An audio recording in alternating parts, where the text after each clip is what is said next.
vuoden verran seisi tuossa salaojatöiden takia ja nyt nostin sen tuohon toinen päivä. Yhtään kukkaa ei tullut, päinvastoin oksia kuoli ja näin poispäin, mutta kyllä tämä edelleen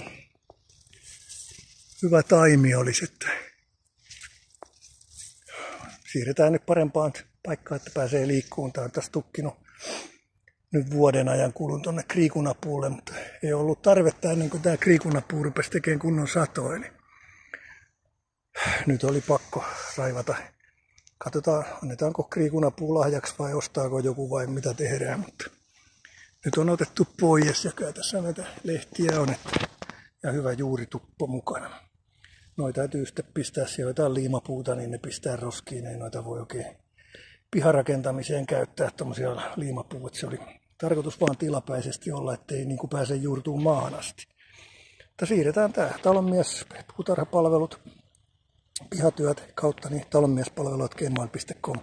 Ollaan yhteydessä ja Maartisokasta alkaen on erilaista alkua tarjota. Tässä oli taas tämmöinen ryssäpäärynäpuu, joka ei tehnyt ensimmäistäkään kukkaa eikä tietenkään hedelmää, että aina nämä ei onnistu. Tämä oli liian lähellä punaherukka pensasta ja maartisikoita, että tässä oli liian kova kilpailutila. Katsotaan, miten ensi vuonna, jos tuosta leikkelee jotain. Se on moro.